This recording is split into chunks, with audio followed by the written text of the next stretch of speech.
All right, everybody. Welcome to the Select Board meeting of Thursday, December 12th, 2024.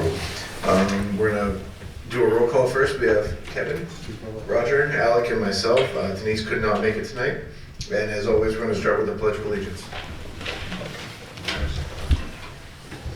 I pledge allegiance to the flag of the United States of America and to the republic for which it stands, one nation, under God, indivisible, with liberty and justice for all.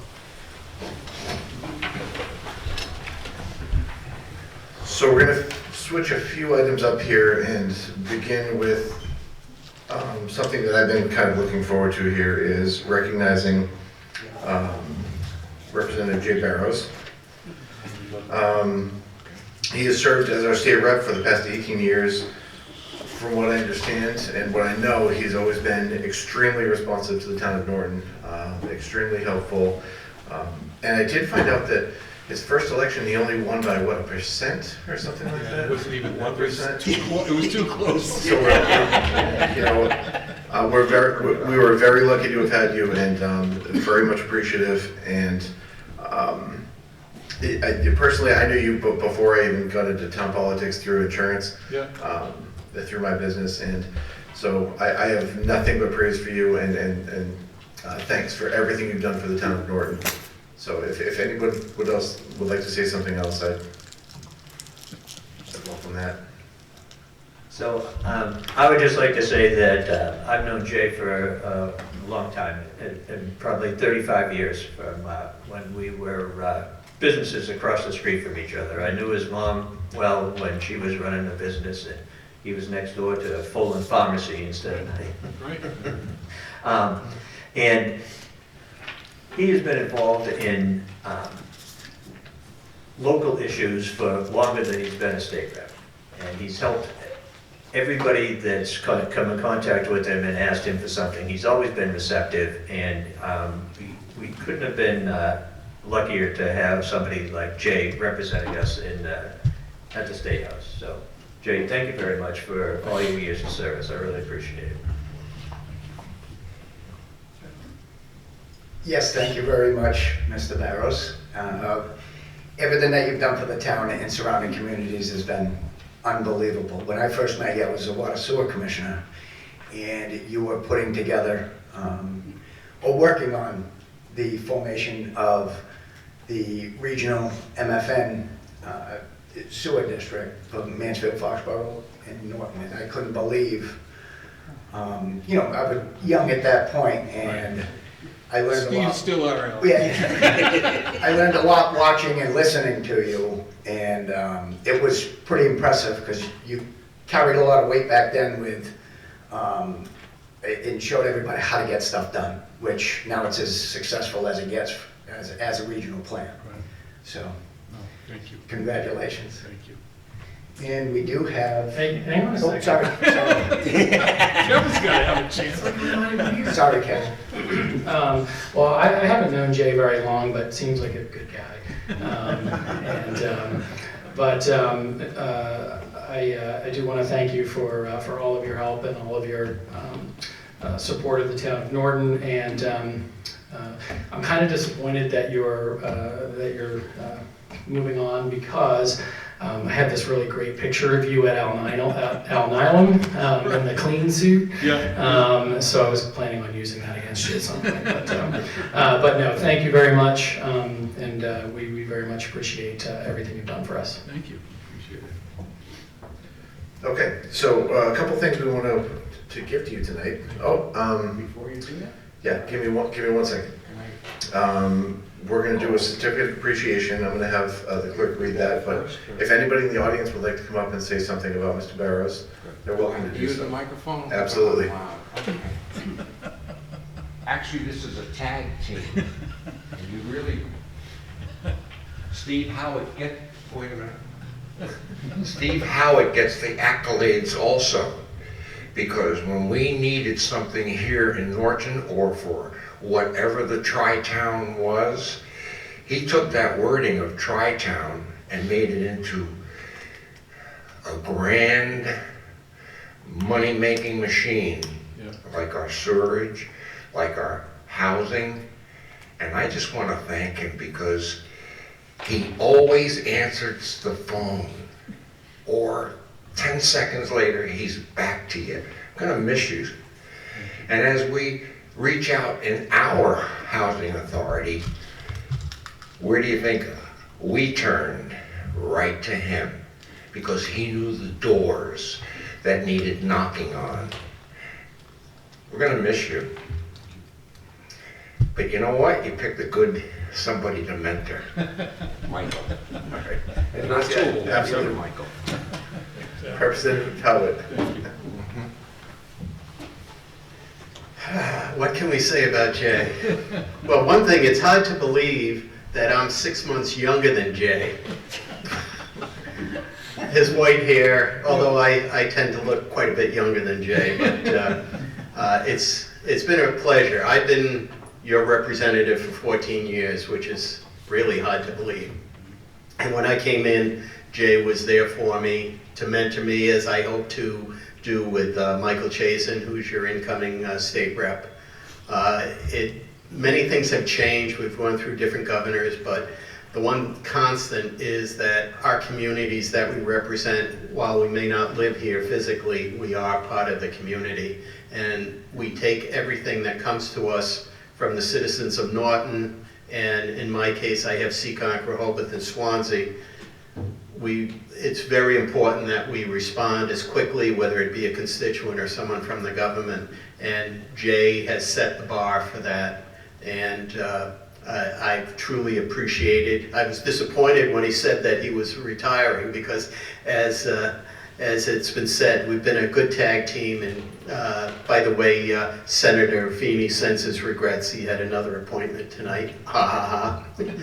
But no, we have a very good bipartisan representation for the town of Norton. And Jay, I just wish you the best in your retirement. A long time.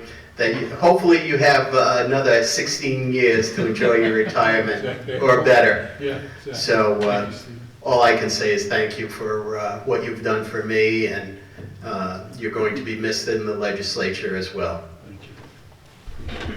Thank you, Mr. Howard. Yep, go ahead, Mr. Toll. I had an opportunity to meet Representative Barrows in 2016.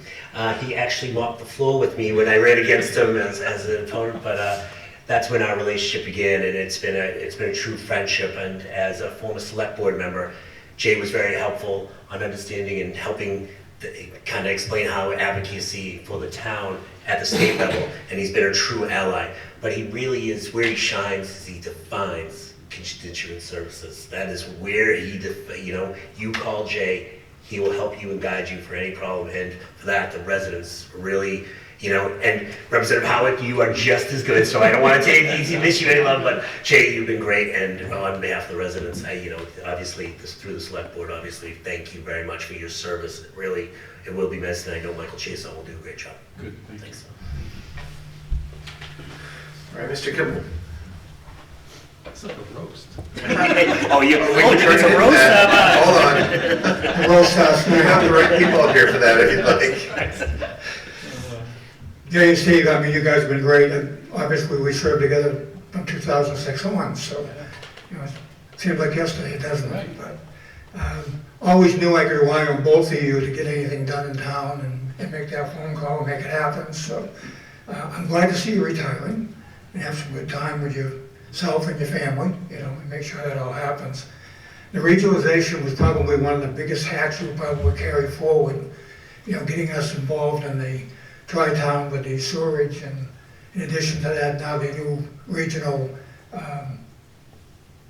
communications center, which is something that's very, very important to us, and it's actually saved the town a lot of money. Hopefully, we'll continue to look at other regionalization processes along the way, because it seems to be the way to go. Right. Whether it be electricity or cable TV or, whatever else possibly we can look into. We might hopefully carry that ball forward and make that happen. But congratulations on your retirement, and I'm glad I'm glad you're retiring young enough to appreciate it. But thank you for your service. All right, anyone else? Okay. So, yep, okay. So we're gonna read the certificate of appreciation, and then we have something else to give to you. And again, I just want to note how important this is. I only put a tie on for the very most important meetings. As anyone who here who knows me, I do not do that. And go ahead, Roger. Thank you. So Jay, this is a certificate of appreciation. May it be known that this certificate is hereby presented to Jay Barrows in recognition of his 18 years of dedicated service to the people of Norton as state representative of the 1st Bristol District. We wish you all the best in your future endeavors and hereby extend our deepest gratitude to you for your friendship and your contributions to our community. Thank you. Thank you.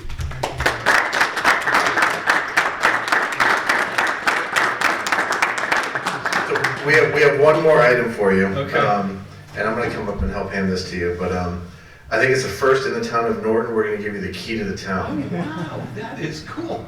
That is fantastic. It's for the old town, it's for the old town hall. though. You better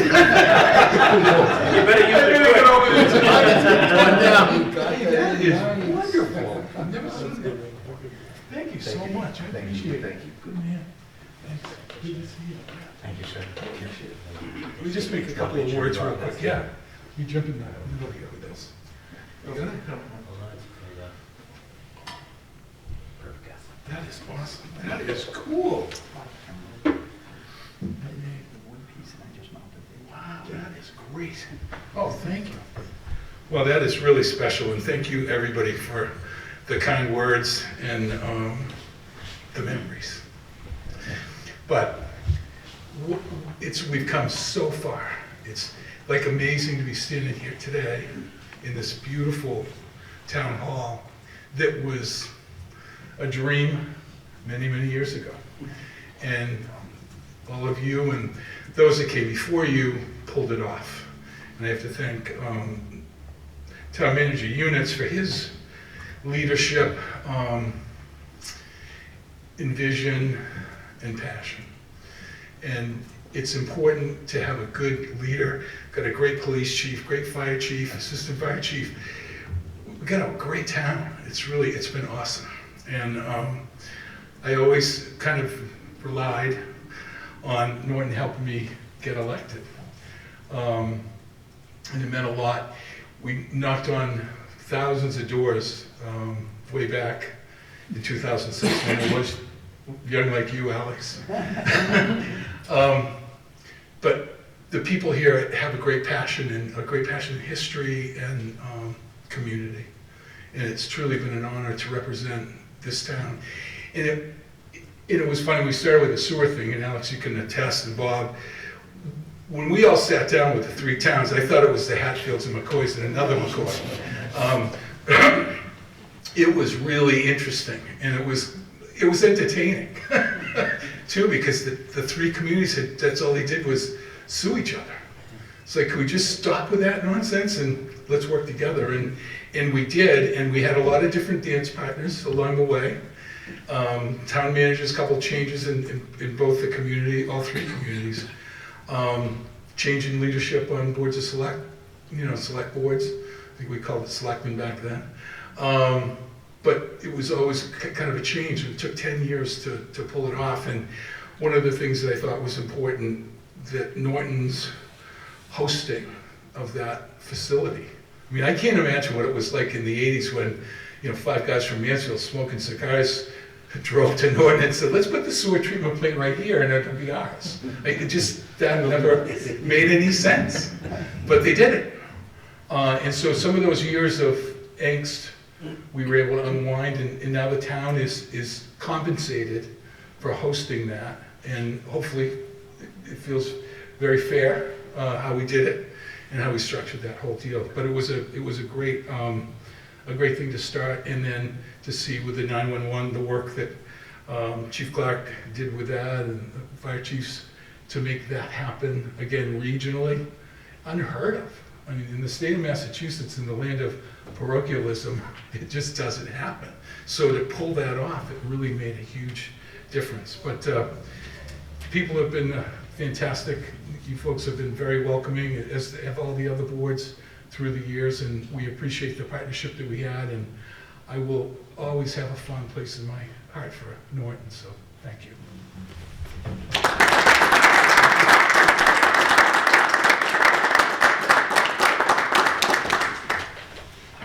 All right. Thank you very much, Jay. Thank you. Can't say it enough. All right, now I'm gonna take my tie off and we're gonna get going here. So next up, we have the public hearing to determine whether the live entertainment common vic license issued to New England Rodeo LLC should be modified, rescinded, or non-renewed. So I'm gonna open up the hearing and, Before you do that,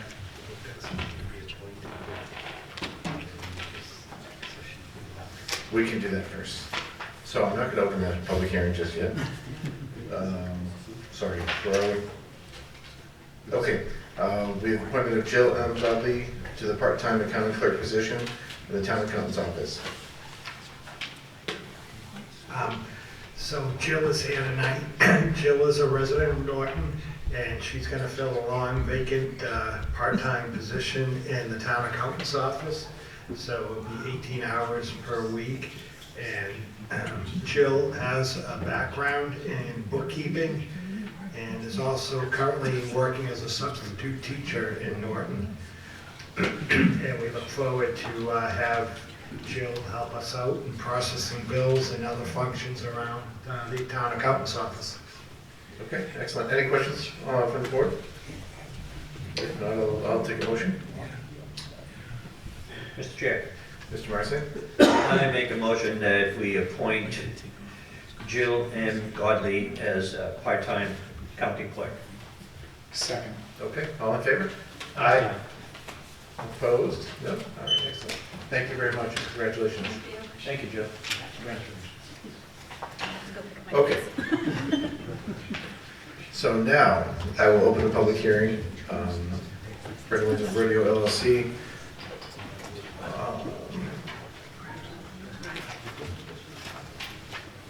Mr. Chair, Go ahead, Mr. Steiner. do we need a motion to open, or?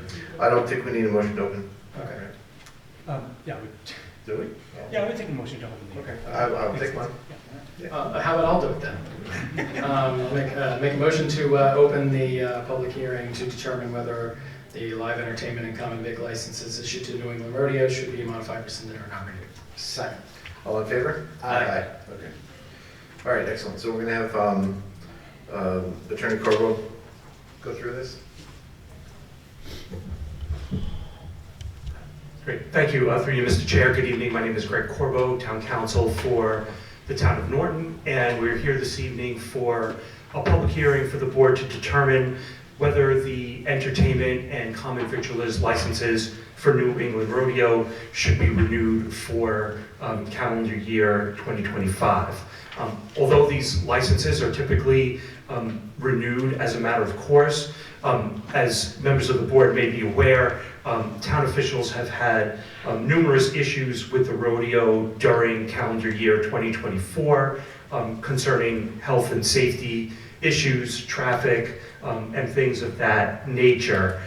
So it was recommended that the board, before renewing the license, conduct a public hearing to determine A, whether or not the licenses should be renewed, and if the answer to that question is yes, what if any conditions should be imposed on the licenses going forward. So through you, Mr. Chair, what I would suggest is that you first hear from health, building, and police and fire officials as to their experiences with the rodeo over the past year. Then you give anyone who is here on behalf of the rodeo to respond, and then I can talk to you further about what your options are for taking a vote tonight. Okay, sounds good to me. So anyone from the two would like to start, Nick? Good evening. So, like Attorney Corbo said, as many of you know, there were a couple hiccups over the course of the past season at the rodeo with overpopulated events, parking on the streets, and public safety concerns that we had as town officials. And I think at some point in August, late August, there was a letter from my department with some other department heads. Again, through the discretion of Attorney Corbo, with some correction orders we had asked for to get completed prior to the end of their season. So basically what we're looking for, and I think we all provided some letters with hopefully some suggestions that you can take into consideration as part of this application from the rodeo. But there's some stuff that we'd like to see happen. From my standpoint, the bleachers, the grandstands, which we've talked over the course of the last couple of months, some registered design professional reviews on a valid occupancy load, a proper site plan showing adequate parking on the site for the events, and so on and so forth through in my letter. From my standpoint, that's what I would hope to have happen prior to them having that first event of the season if you choose to renew their licenses. I'll let the Board of Health agent, the Deputy Fire Chief, and Chief Clark speak to their specifics, but from my end, there's a list in my letter that I would hope to have done before. And I would like to be able to issue a valid occupancy permit, because I don't believe we ever issued one through the town since they started. So there's just some stuff I'd like to validate and more legitimize than we have in the past, and kind of get up to speed with everything. So that's where I stand, and then these guys can kind of follow up on their own. If you have any questions for me, I'd be happy to answer. Good. Mr. Chair. So they don't have a valid occupancy? No, we do not have an occupancy permit or occupant load for that event. Okay, thank you. You're welcome. Anyone else? Okay. Thank you. Nick.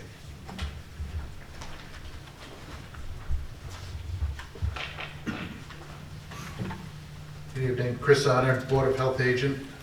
So over the years, what we found with the event, and it's a good event, I don't want anybody to think that we don't like the rodeo. It's not the case here.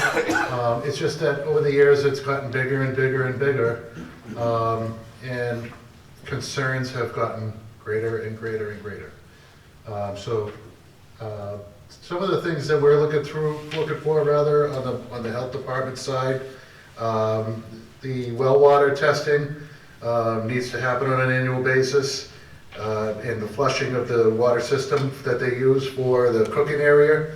The kitchen area that they have there always needs to be properly maintained, just like any other kitchen. These are all just, on my end of things, these are commonly known things, and they've actually been very good about a lot of them. The one big issue that I have when it comes to the larger events is, well, number one, we're never notified. We haven't ever been really notified that they're going to be as big as they are. So we would like to have some heads up on that. That would be great. But, some of the things that can really be an issue when you start to bring in more and more people is things like portable toilets and the amount of toilets you have on site. If you have, half a dozen there for your typical Friday night or Saturday night event, and then you have a special event on a Sunday and there's still only the typical 6 of them, that's not enough. Just to give you an idea on portable toilets, not that it's a fun topic to talk about, but, when you start to get a crowd of upwards of 2,000 people, you need 19 portable toilets to handle that. That way you don't have people urinating in the woods and in people's backyards or on the bike path while they're parking their cars. The other thing I would like to see, which I never have gotten from them and I would like to see it in the future, is just a copy of their dumpster contract for the proper disposal of solid waste. But I could talk to them about that. I feel confident that they'll come through. But these are just some of my concerns. Thank you. All right, thank you, Chris. Gentlemen? Thank you, Chief. Good evening. I think as was stated before, there's been a couple hiccups this year, in particular about the number of cars that are parked on the street on North Washington Street, all the way from Cross Street down to Goodwin Drive, along with people parked in the new bike path And similar to what we've had in the past with Xfinity, there's been some public urination concerning private vehicles going to the event that are parked on private property, people's own property. So it is, it has been a little concerning. The music being loud is probably one more thing. From my perspective, it's no different. I think we've had some discussions about a couple of things we'd like to see. There has to be something about an appropriate number of ticket sales. It can't just be open-ended, that people can come and let them in, because it's definitely an issue. I've had offices that have gone there on their own time and then come back to me and said, this is serious, it's a public safety issue. So certainly a parking plan on what they're gonna do. I think as the Board of Health Director mentioned, we don't always get notified of the events. I'd like to see at least proper notification and details required, police details required as necessary. And then I don't think there's a safety plan on what they're going to do if there's civil unrest, if there's weather or anything like that. So, I think everybody's probably seen some photos that we've had taken, so I'm not bother with those, but it's from the police end. Thank you, Chief. Deputy Chief.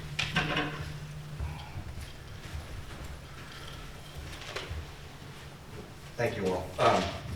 These guys have touched on a lot of it. We've had some meetings with the rodeo over the past. We had these two major events, Memorial Day weekend and Columbus Day weekend, where we put the residents and public safety at dire risk. We spoke to them after the first one, Memorial Day. They promised us some changes. Those changes never took place. We've spoken with them. We've had a good relationship. We want to see them continue, but certainly, as the chief and these guys have said, things have to change. We can't keep going the way we're going. Again, as they talked about hiring some details, a comprehensive safety plan, access roads for us, extra lighting, an egress passageway, a second one should there be, whether it be civil unrest or a car fire or something like that. Right now, the way we have it set up is that if all the traffic is going in, that's great, but you can't go the opposite way, whether it's going in or out. So it's certainly putting the patrons and public safety at risk with that. Again, the certified parking plan that Nick touched on and stuff like that, I know they're working through some of that. And the amount of parking, the ticket sales again is we kind of get some soft answers as to what's happened and the amount of people that show up and that they can't control it, and I think they can and they can do better. That's what I get there. All right, any questions for Deputy Chief? All right, thank you very much. Okay, so now we can hear from anybody from the rodeo if you would like to come up.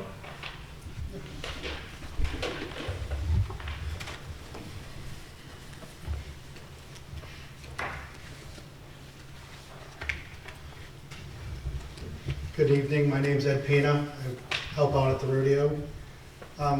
We definitely want to continue to work here in Norton. We are trying to proceed with some of the suggestions. We did get a parking done by an engineer. It was turned in. It was never approved yet because I think they want a couple more things on our end, but we did submit that to the town with the engineer. Then we had the engineer come in to do our eval on all our equipment. The engineer said we could use our trailers. We were suggested not to use the trailers, so we did close them off at the end of the year and did not continue using them. One of them we actually ripped out and completely got rid of. We're always going to grow. We're always going to try to do better. We're hoping to continue to do better as we go through the season. We're not new anymore, and I understand that, guys. And one of our talks is maybe hiring 2 detail cops or 1 detail cop to be on with a cruiser up on the street. And if anyone is parked on the street, tow them. I mean, maybe we should have some temporary no parking signs or something put up along the street. I don't know if that would come from us or from the town, because it's going to be approved by you guys, I believe, and the chief. That's something we could also do. we're always looking for suggestions to make ourselves better. Open air, nobody can seem to give us any type of formula from the engineers to the town about open air occupancy permits. There is no, I don't know if there is or isn't one, but I don't believe Massachusetts has an occupancy permit for open air. We're not asking for 1 million people. If there is, please, if there is an occupancy permit or a way of figuring that out. Our engineer did try to call and talk about that. I didn't get much of a response from the engineer. I don't know if they ever got back to you, Nick. I can only go so far. We did hire a contractor to try to do all the engineering thing. Our biggest thing is we couldn't rip anything, can't pull everything apart with 2 weeks left of our rodeo. We're hoping this year, before we open, we can get it all said and done and up to code to where they're happy and we're happy, The tough part for us is we're trying to charge as little as possible, and there's many families that come from Norton and surrounding towns that come in and they can't even afford to come in, and we're just like, here, just come in, enjoy. We give free tickets out on a regular basis to people in the community that can't afford it. We don't charge for children because parents don't have the money to pay for everything this day and age with inflation and everything. So we're trying to do what we can do and what we can afford to do. They did make mention about porta-johns. Anytime that we've ever done a big event, we bring in a ton of porta-johns. I just wanted to let, nobody's come down. I didn't know they wanted to be, when you get the permit to say you can run it for the year, you usually don't have to tell anybody, hey, we're gonna have 500 people, hey, we're gonna have 1,000. If it's something that the town would like, we'd gladly, we'll try to work with you. Our last rodeo, it started getting out of hand because North Attleboro tried to have a rodeo in their town, and then the bulls got loose. Us as a rodeo community from Norton actually went up there and assisted with police and fire to capture those bulls that were running loose for 2 days. So everybody showed up. So we did call in for an emergency detail to try to help out with that. In hindsight, we probably should have saw all that news come out, but I'm just a dumb farm boy that works in the sewer department of Attleboro. I'm not a lawyer, I'm not a doctor that does paperwork for a living. I'm just a guy that enjoys announcing at a rodeo, and I work for the town of Attleboro. Hindsight says we probably should have had 2 officers up there with cruisers, so when we closed our gates, it was sold out. Just like any other event, they close their gates, you can't let anyone in. If a nightclub comes to capacity and there's a line outside, they just tell them go home, we're full. We can't pre-sell tickets all the time. To get into pre-sale tickets, it would cost us more than we can afford to get into. With that being said, we can attempt to do something for our first and our last rodeo. Those are usually our biggest events. It's the first one of the season, everybody wants to come. The last one is the finals of our rodeo, and it seems like everybody says, oh no, I haven't made it this year, I better get there. It's a great community fund. We usually do one fundraiser a year to try to donate some money back into the town. We've offered many of the football, baseball, whatever sport or town event, if they want to do a fundraiser at our rodeo, they're more than welcome to.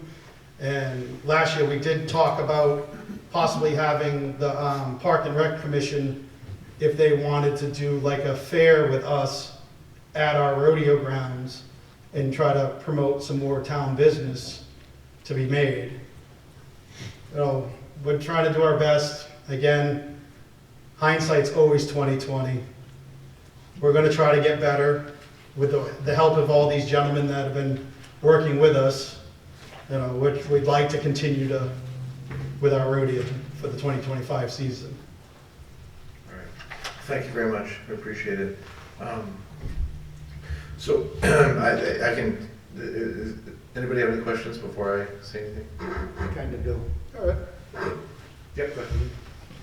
Eddie, are you the owner? You have I any am not, ownership interest? I am not the owner. Is he the owner? Elias is the owner. Yes, I'm the owner, yeah. His second language, his first language is Portuguese. His second language is English, so it's just easier for me to talk. Fair enough. Do you have legal representation? No. How come?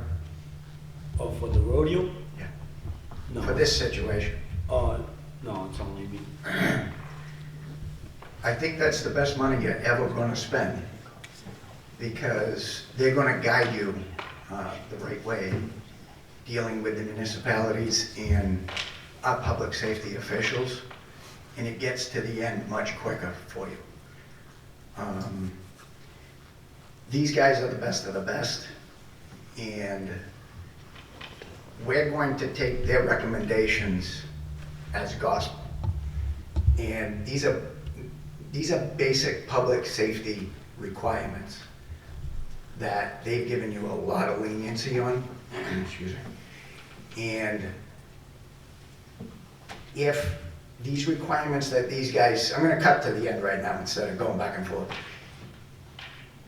With the get out of jail free cards that you've already had, if you don't comply by, when you wanna have your first event, and these guys aren't happy with the basic public safety requirements, speaking for myself, I'm not gonna be able to support renewing a license for you. Do you operate in any other municipalities, cities, towns? No? Okay, so I'll give you the benefit of the doubt. And as these guys have significantly this past year. And just the end game is get somebody that knows how to deal with these guys the right way, and that's going to get you to a favorable position much quicker. It's going to be the best money that you're going to spend. I get that you guys want to do stuff for the community and all that. I mean, everybody does. Yeah. But given what's transpired over the past, this past season, we're at the same point we were the last 2 times. And I don't see any forward movement, and it's starting to waste people's time. And you guys need to open, or you guys need to get this stuff done. That's just how I see it. Whether you have legal representation or not, which I highly recommend, so they deal with these guys all the time, and they know how to get you where you need to be much faster with a lot less money. That's just my recommendation for you. We have a lot of people in town, like you said, that do attend the event, and it's a great event. But these are basic public safety things that we have, zero discretion with. At this point, there's zero discretion from how I see it. What these guys say is the letter of the law to me. And I'm speaking for myself, not the rest of the board. Yeah, well, I understand where you're But, coming and from. I know you're trying to help and all that, but, which you did a good job speaking. I just think that's your best path moving forward. It's just my opinion. Anyone else on the board? No? Okay. Yeah, I was basically gonna say a little bit of the same.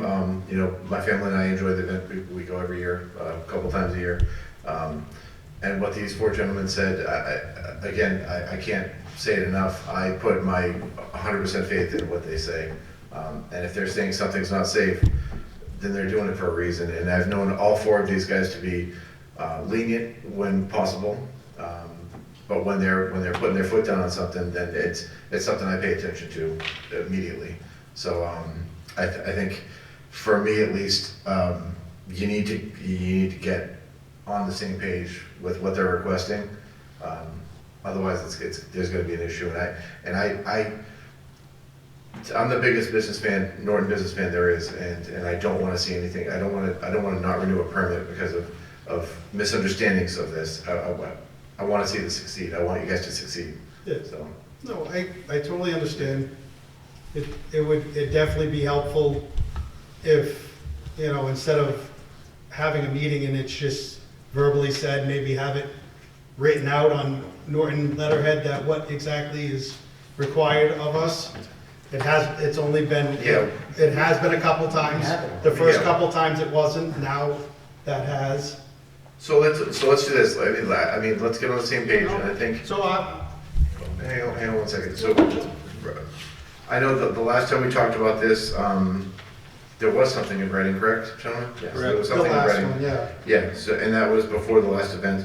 And I do believe one of the requests, and this is, I think I made this personally, was that, you know, I know you don't know if there's gonna be 1 million people there or 50. But when you see that becoming an issue, to call and let the police know so they get somebody down there. I think that happened last time, was It that correct? did, Okay. yes. They did call? I think I Yeah, remember that it from was an way too email. late, it was a couple hours into it, it was Okay. way too late. So, yeah, so let's, you know, that's, let's go get, let's update that list and, well, let's go through and see what we're gonna do now, but, yeah, go ahead. Just one quick question. What is the long-term plan? You guys put a stake in the ground, you're there for long-term? 1 year. Just 1 year? Well, the owner is working with a developer right now the owner of the property to develop that property. And he more or less told us they have 1 year and then he's developing the property. He's getting his plans together now. So with that being said, Yeah, the owner. fortunately, you gotta put into it for 1 year. Yeah, the owner say probably next year, the end of next year is gonna, Do you have another site identified to run the rodeo? yeah, You do? yeah. Is it ready this year? Is it in town? Sorry, say again? Is it in town? Yeah, it's in the north, In Norton? yeah. So, yeah, so the same problems you're gonna have here, you're gonna have the other side too, so it's, I think the sooner we get, everybody gets on the same page, the better here. So Yeah, if there's any questions from, we're gonna, if there's any questions from the audience, we'll take them now and then we'll, I'll turn it back over to Attorney Corbo. What's that? Did you have a question? Yes. Come on up. When, Just say your name and address for the record. thank you. Ralph Stefanelli, 12 James Street, Norton. Was the owner, Through the chair. I'm sorry, Robert's rules, through the chair, please? Through you, to them, do you give me approval? To ask one Yeah, question? ask me the question. and I'll- Ask you the question, thank you. Was the owner rambling when he said, yes, we have another site, but wouldn't give it up? That's my concern. In other words, are we being told, hey, I got another site, and we're stuck with a one-year contract? No. With all of our help and energy that's put in by our professionals? It's a good question, but the answer was that it's another site in Norton. And so no matter what site, we're gonna. And that's for the record. Yeah, that's. But it wasn't answered that way. It doesn't matter. What matters is this site right now has to be. Okay, I had my radar up, that's all.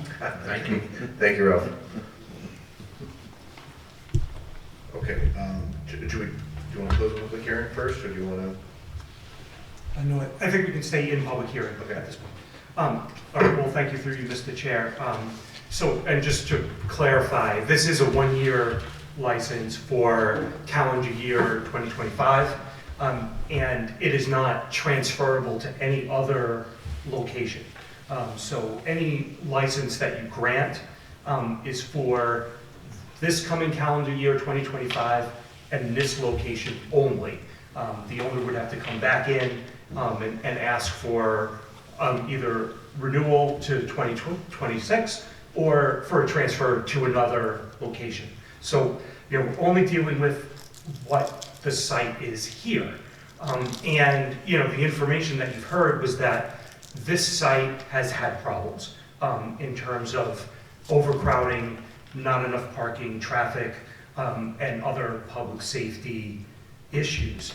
And, you know, the purpose of you issuing this license is to make sure that the events are conducted according to the statute in a way that will protect employees, patrons, and members of the public inside or outside the premises from disruptive conduct or from health, safety, or fire hazards. And it appears that the way that the events are being held now, that maybe they're not achieving that goal. And I think it is very clear from the department heads that are here that there needs to be safeguards in place before these events occur, not as they're going on, and not, well, we know we had a problem this week, but next week we'll try to do better. I think, in my opinion, there needs to be, clearly established benchmarks that say, this is how many people that you can have for an event. And once you get to that number of people, the gates have to close. And you need to have a certain number of detail officers in place before you start. And maybe for this event, you only get 10 people and we don't need that many, but it's always better to take away for detail officers than to have to try to add them while the event is going on. And then there are other things that are more concrete, like the safety of the bleachers and the grandstands, and I understand the portable bull was an issue last year. So these are all things that are appropriate to have addressed in a license. And so, my recommendation to you would be that you essentially have three options here. You can deny the license and make them come back with a new application at some later time.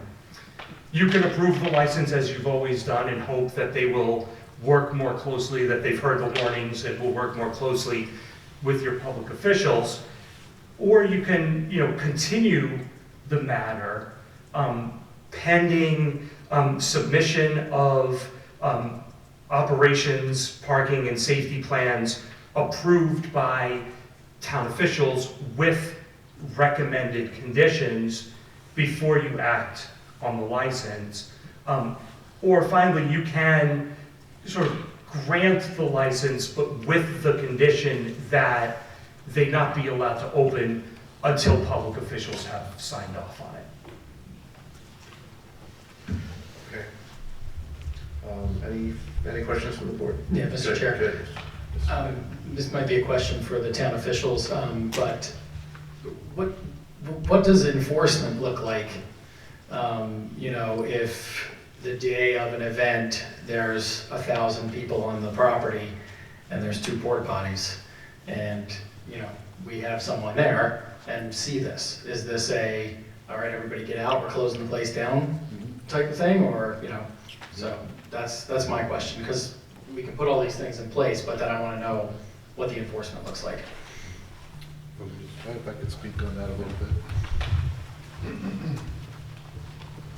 I'm hoping that part of, again, through you, Mr. Chair, I'm hoping that we can get to the point where we have an occupancy number, one that is their regular routine events, and if they're going to have a larger event, we have preliminary meetings ahead of time to know, and we can discuss these matters. Obviously, I'm not going to be at every rodeo to watch the porta johns, but at the same token, I also know that we can't just keep bringing it along like we are, you know what I mean? So if we can set this up in such a way where we have that ticket count, we have that head count, we know, on the average how many people are gonna be there, and if we're gonna have a larger event, we need to be made aware of it, and we need to have a preliminary sit down with them it probably will be quick if everything's in place, but we need to be able to do it, talk to them and make sure these things are in place. And right now, to bring you back to how we even found out about this rodeo, I got a complaint about noise. That's how we found the rodeo. And I chased it and chased it and chased it and took a ride down this dirt road and came across New England Rodeo. That's how we found out. And that's how this thing started years ago. And the town has worked very hard to try to help them stay going.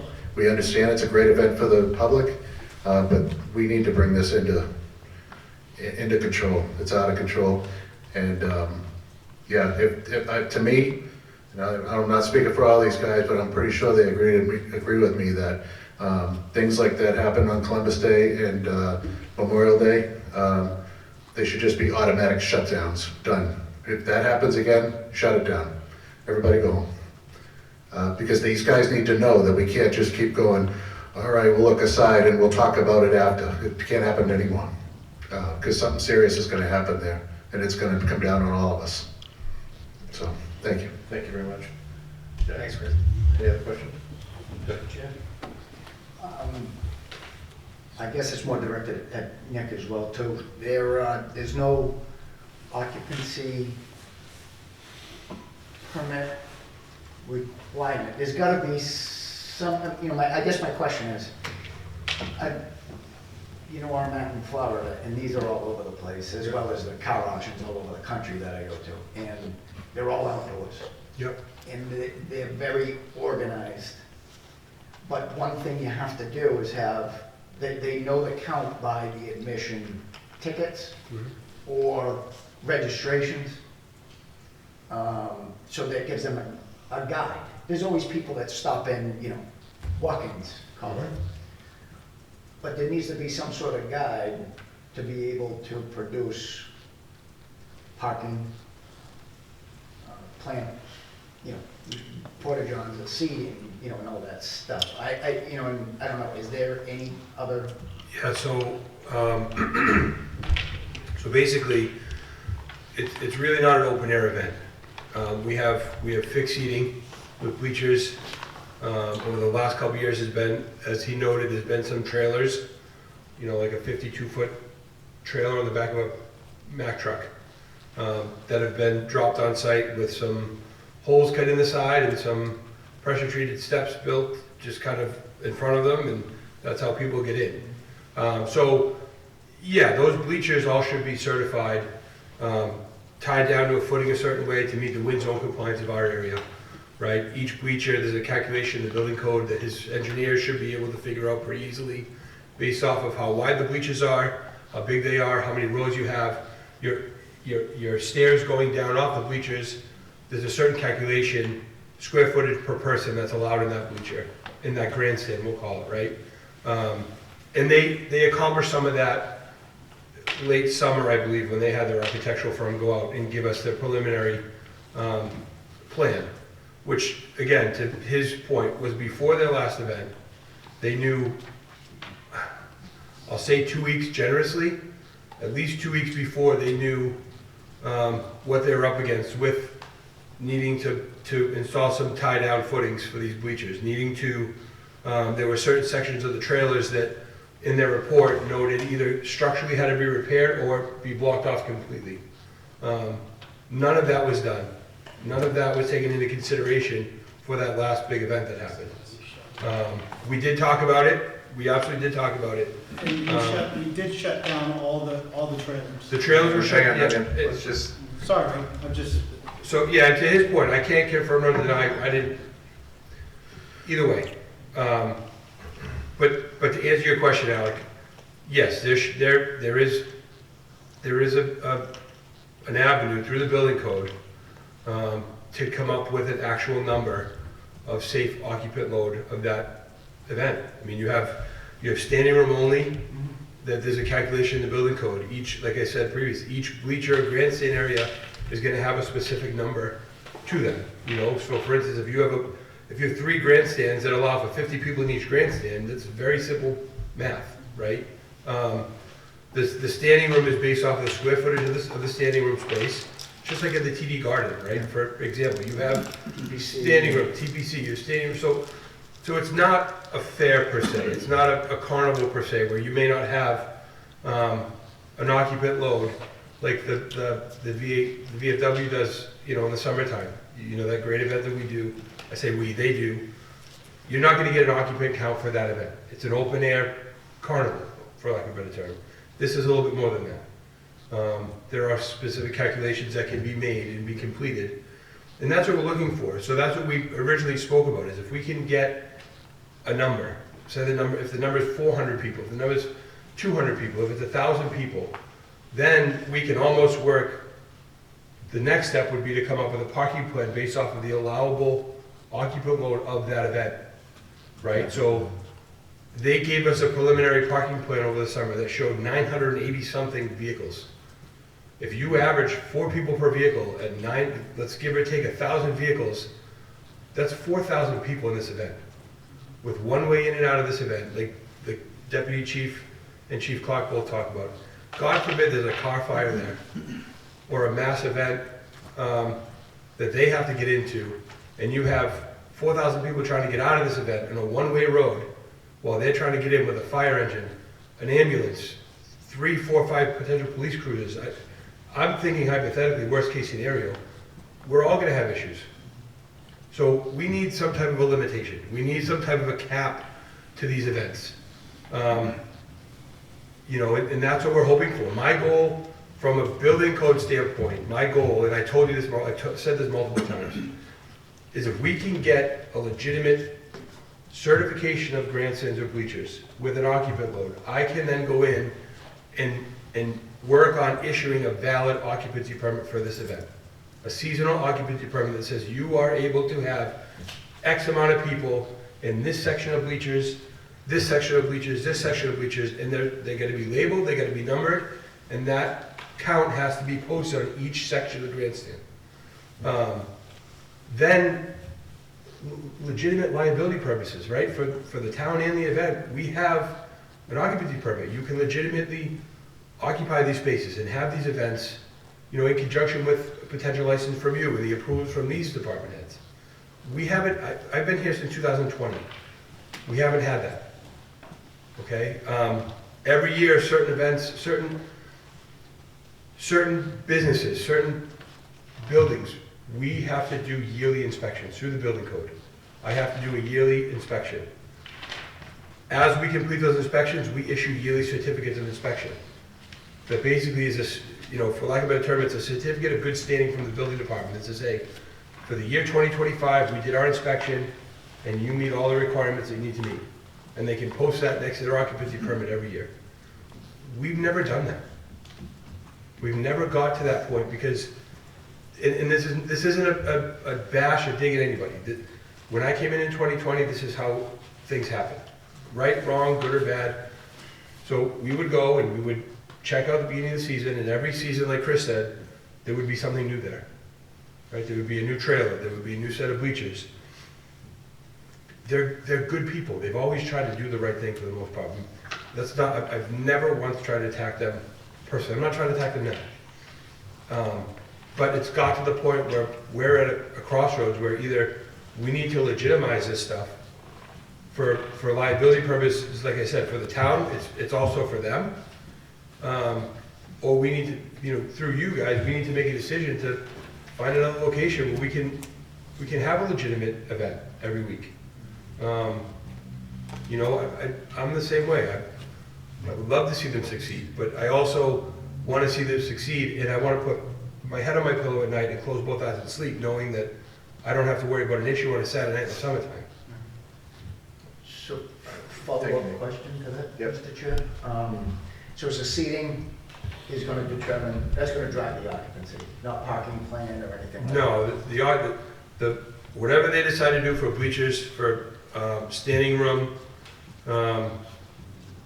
you know, even I mentioned in the letter, your announcer's booth and stuff like that, that all has to be taken into consideration. And that's gonna drive, no pun intended, but that's gonna determine how many vehicles they're gonna be allowed to park on site. We have a parking bylaw, right? So they have to meet the requirements of our bylaw as well. So it's gotta be an occupant count first, then from there, we can come up with a parking plan where it's gonna involve, you know, Chief Clark and Deputy Chief Robbins, because we have to make sure that we have proper turning radiuses for emergency responding vehicles. Depending on the situation, there's even the potential for maybe a water line for fire hydrants and suppression, God forbid something happens. But that's all after we determine how many people we can safely have at these events. And we can certify the bleachers, you know what I mean? So there's a path to success, and I think we've laid it out more than once at this point. More than twice at this point. But for some reason, like he said, they get 2 weeks left in the season, and they didn't feel it was necessary for them to have to really make many of these adjustments because they wanted to get through the season. So in my opinion, with all due respect, in my opinion, they threw us to the wind because they wanted to get through their season and said, well, we'll deal with it later after we get through our season and get what we need. So when does the season start this year? Starts in May and ends in September. May, okay, so we have some time. So, That was my question. Mr. Chair, can I just add like a word of clarification? So, right, the building department is going to establish the maximum person occupancy that can be on the site based on the structures that are there, right? That's going to be the maximum. It could very well be that the parking plan will determine that the true maximum is much less than that because you can't park enough cars to get the maximum number of people in, right? So these things are all going to work in conjunction with each other. And, you know, as Nick said, like, you know, you're gonna have to look at things like fire lanes and turning radiuses for fire trucks, you know, determining where there is available parking. I would imagine that you don't want the bike lane to be taken up as parking on weekends. And so, you know, there really needs to be sort of a multi, you know, phased approach to this where, you know, each of these departments is gonna come in and say, okay, this is the maximum that you can have to comply with my requirements. And of the 4 of them, the lowest number is gonna be what the maximum is. And, you know, and these guys have all worked very well together to try to manage this thing. But, you know, I think that it's time really that the applicant come forward and take some responsibility for that management and present plans to the town rather than the town having to present plans to them. Okay. So it seems like we don't have an occupancy number yet, obviously. That's very obvious. And in my opinion, I think that needs to happen before, I mean, at least personally, before I approve anything. Yeah, go ahead. And that's my concern because as Nick said, the season ended in September and I know the engineer was supposedly hired even before that. And we still don't have this done. And now we've got how many months till May? And this is what happens every year. We're gonna do it, we're gonna do it. So let's break that cycle. Let's break that cycle and you know, no more, you know, supposedly and this they're gonna do this, they're gonna do this. I think everybody get together, come up with a plan, and then we revisit. I mean, that's gonna be my recommendation is to table this. But you know, I think I personally want to see them succeed. I think everybody here, I could probably speak for everybody. We want to see them succeed. And that's not going to happen unless everybody gets together and the plan is actually followed. I want to see a plan followed before I vote on this, personally. Yeah, and if I can, like Mike said, we did get an initial review from an architectural firm that gave us occupant counts. But that was taking into consideration the existing layout with the trailers, with modifications to the trailers, with the bleachers, with modifications to the bleachers. Last conversation we had, that's all changed. So unless they're gonna keep the site exactly the way it was when that architect did that review, it's null and void if we're gonna change it. Yeah, so I would say revisit it and meet together and That's, I just wanted to hash something clarify. out. I mean, that's my recommendation.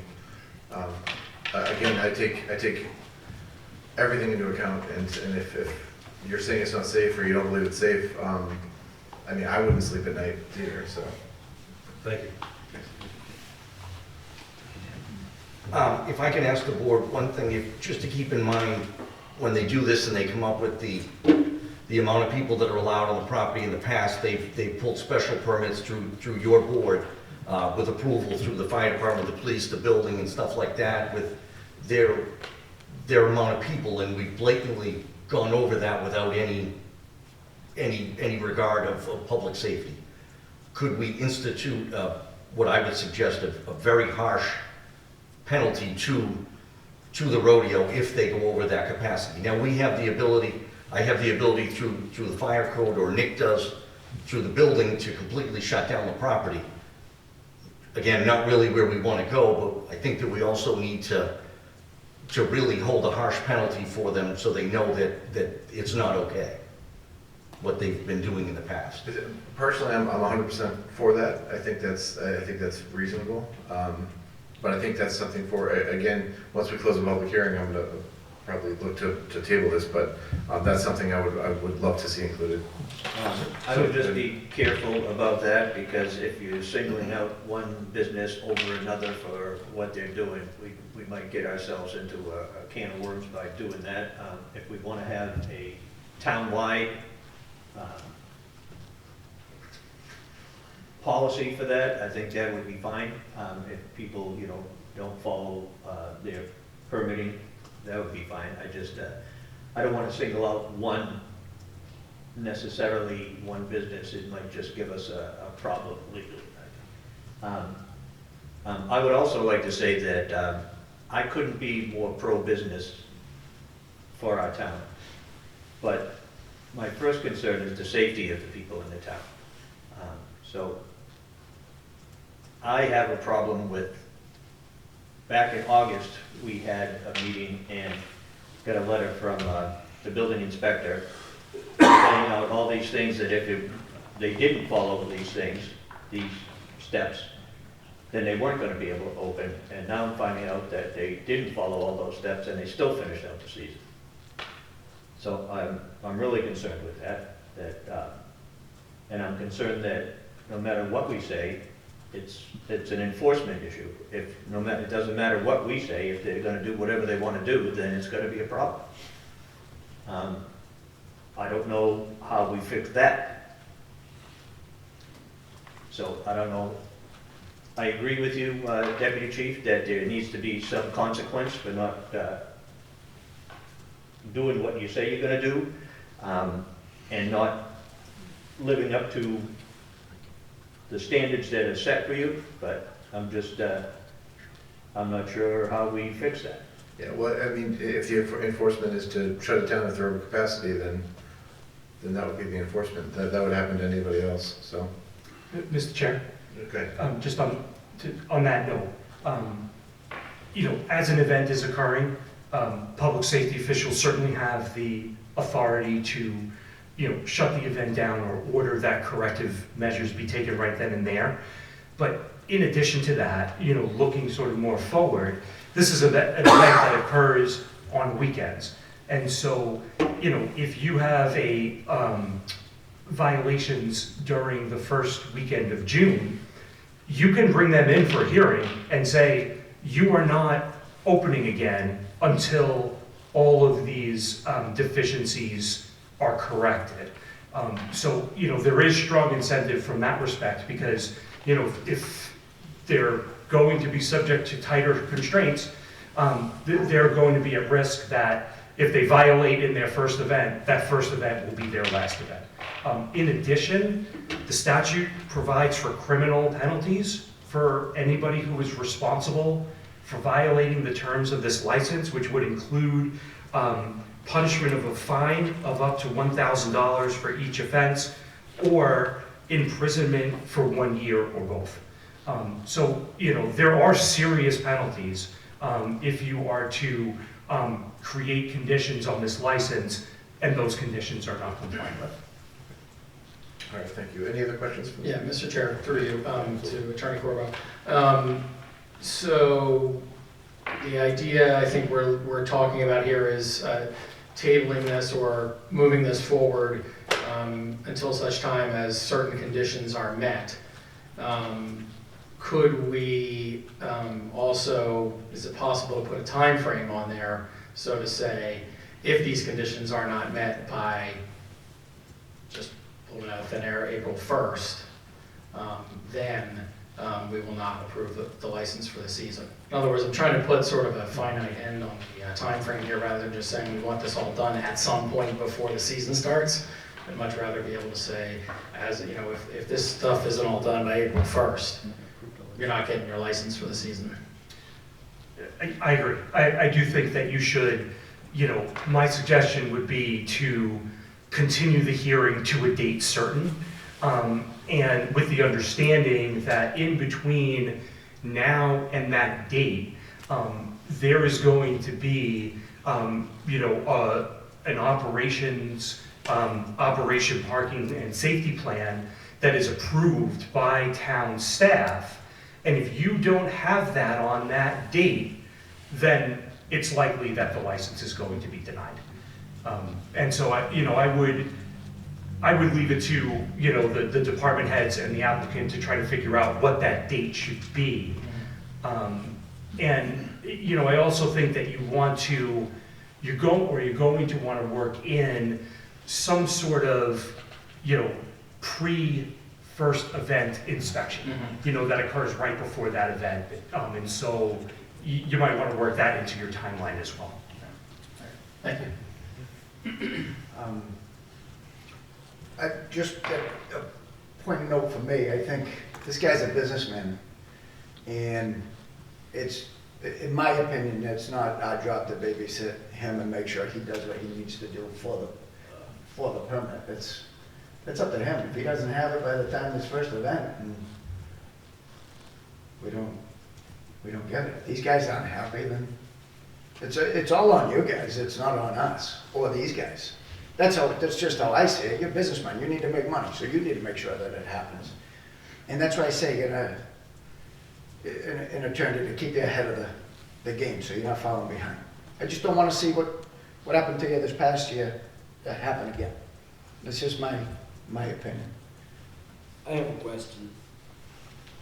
If I have my capacity, but if I sell the tickets, but people try to come in, I have to shut my gate because more people try to come in. What am I gonna do? So I think, Oh, go ahead.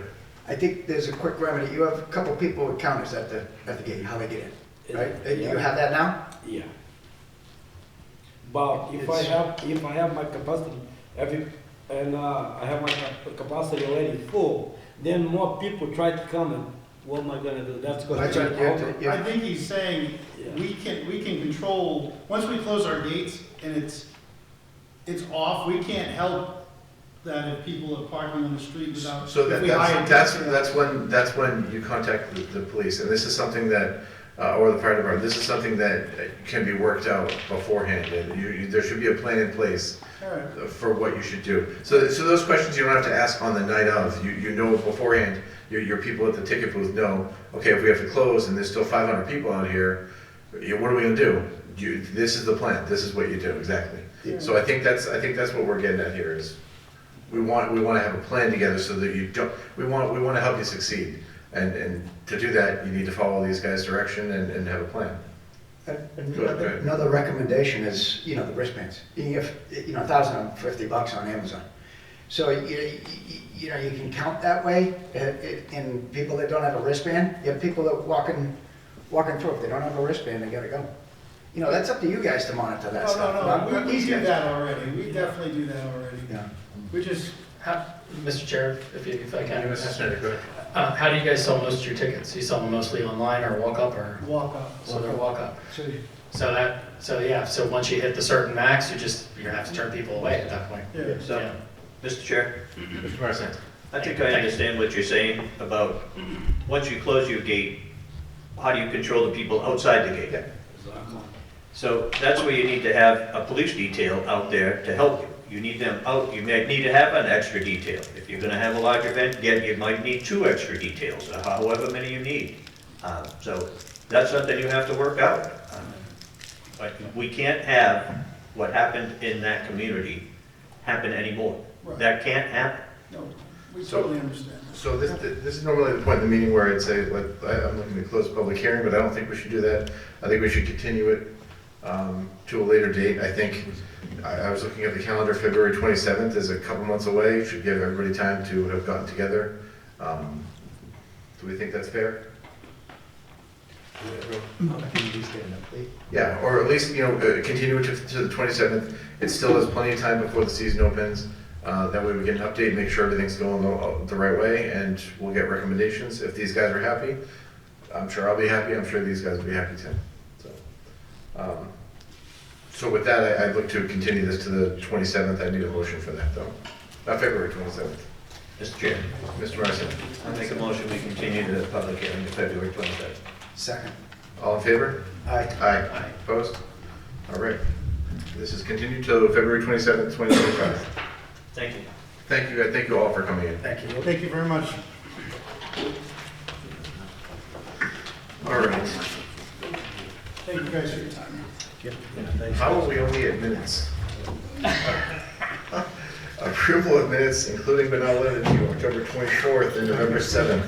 Mr. Chair, Mr. Snyder. I'd like to make a motion I would love it. to approve the minutes, including but not limited to October 24th, 2024, and November 7th, 2024, open and executive sessions. Second. All in favor? Aye. Okay, 2025 license renewals. We have a few or just one? I think we have. Have a good night, everybody. All right, thank you. Thank you. Hi, Greg. Thanks, guys. Thank you. Oh, you don't want to stick around for the fun stuff?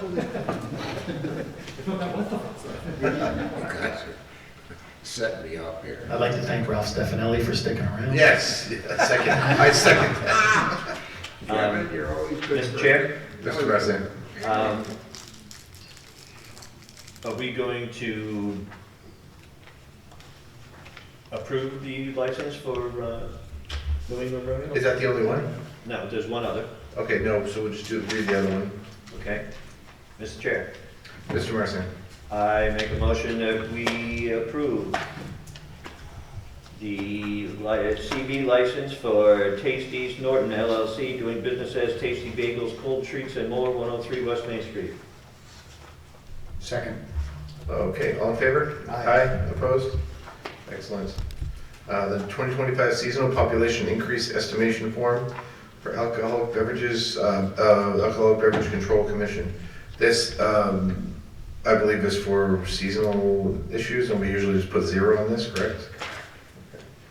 It's, as you said earlier when we were talking, it's based on towns like down the Cape that double their population in the summer. They get extra licenses issued by the ABCC, but we don't have that. So do we vote to just put 0 on this? I talked to Attorney Corbo. You don't have to vote, just as long as you don't Moving on. acknowledge that we're gonna do that. Okay. Review, discuss, or vote to approve the release of assignment and pledge of liquor license and alcohol inventory regarding Marathia Spirits LLC, doing business as 123 Beer, Wine, and Smoke. I wish that they were here because that place just opened. He was planning to be here, I thought, right? What is the deal with it? Is just selling it? If I may. Go ahead. My understanding of it is that they had a pledge of the license that they're just trying to release at this point. It's the same ownership, it's just a simple change that they're no longer doing that. And there's a letter included with the packet explaining that.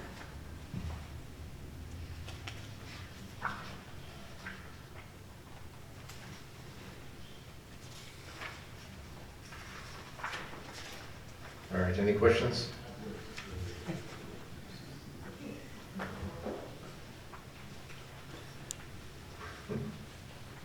Mr. Chair, Mr. Marson. I make a motion that we approve the release of assignment and pledge of liquor license and alcohol inventory regarding Orentia Spirits LLC, doing business as 123 Beer, Wine, and Smoke. Second. Okay, all in favor? Aye. Aye. Opposed? No. Okay. Next up, we have announcements.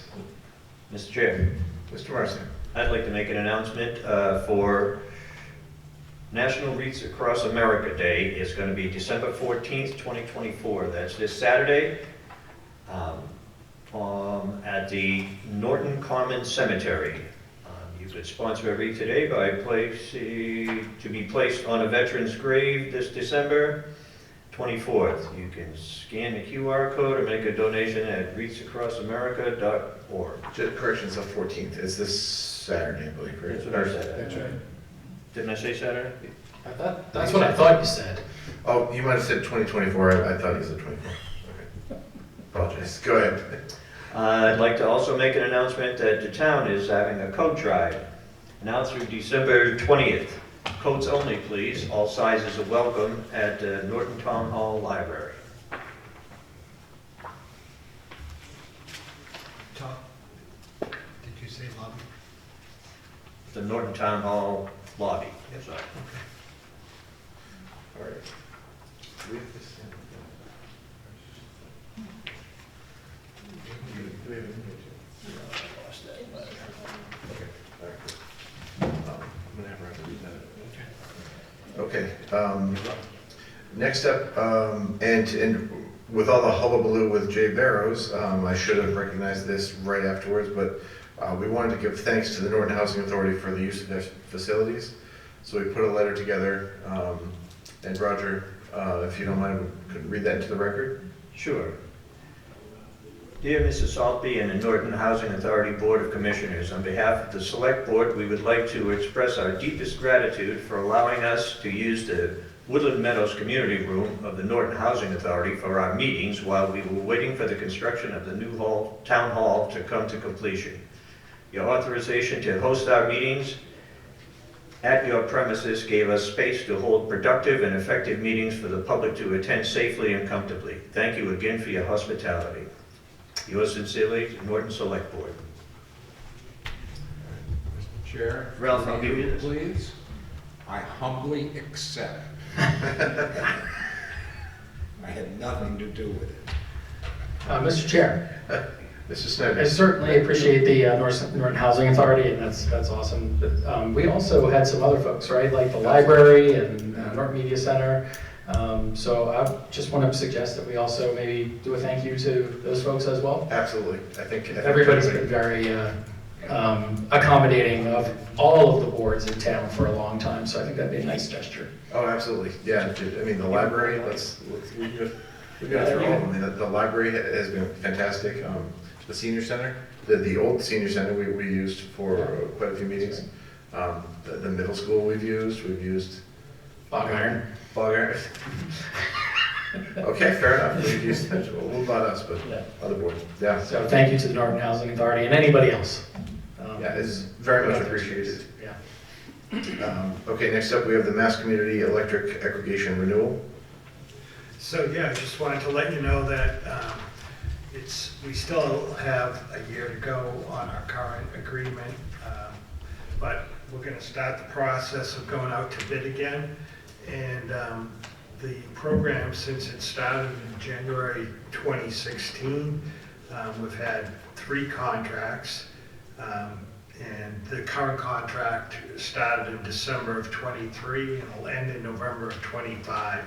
And our current rate is 0.15784 a kilowatt. And this is for the supply side only on your bill. And so since this program went through, so through September of 2024, residents have saved $9.8 million in electric bills. Small commercial industrial, $805,000, and large commercial industrial, $1.8 million, are a total of $12,510,000 in savings. I don't know, I think you have this in your packet. There's also a chart that shows where our fixed rate has been over the years versus National Grid's up and down rate with the seasons. And so, as I said, the timeline now is we're going to begin the process and hope to go out to bid in February and have a good rate for the next renewal. All right, excellent. Any other business? No? Okay. I approve the warrants as written. Just one thing under town manager's report. Oh, As we finished up the end of our licenses, I want to thank Jen for all the work she's done on those licenses. A lot of work, as well as paying all the bills for the 2 projects at the same time. And appreciate, I can hear the people come in and talk, the way Jen has to talk them through filling all this paperwork out, and she's very professional, and I appreciate it. Thank you, Jen. Thanks, Jen. Thank you, Jen. Mr. Chair. Mr. Snyder. Since we're all doing thank yous, We had a pretty nasty storm come through the other night. I was driving my daughter, probably shouldn't have been on the road, but I was driving my daughter to her friend's house. NEMO was out there, Northern Emergency Management was out there doing their thing, police, fire, the folks who do the works on power lines. So, that was pretty nasty stuff the other night, so I just wanted to say thank you, maybe on behalf of the board if I can, to all those folks who, get us, keep us safe and keep things running in the town. So thank you to all of those people, because that was pretty crazy the other night. Well said, Mr. Very well said. Second. And that's it. We're about to do my favorite motion here. Who you? Friendly. Ralph Snipinelli, 12 James Street, friendly. Is Beth Rossi on the agenda like she should be? Or is it coming up, or did I miss something? No, we're moving that to an appropriate meeting where we're gonna deal with the budgets. Thank you, I could have left with the other guys. So that's the only reason you didn't stay, because you wanted to stay? Well, I wanted to read the letter that I had written, along with our manager at the housing authority, but it's not proper now. Sorry, Ralph. Well, I'll get even with you. I'm sure you will. There's no doubt in my mind about that, my friend. Okay, so now I'm looking for a final motion. Motion to adjourn. Second. All in favor? Aye. Thank you all very much.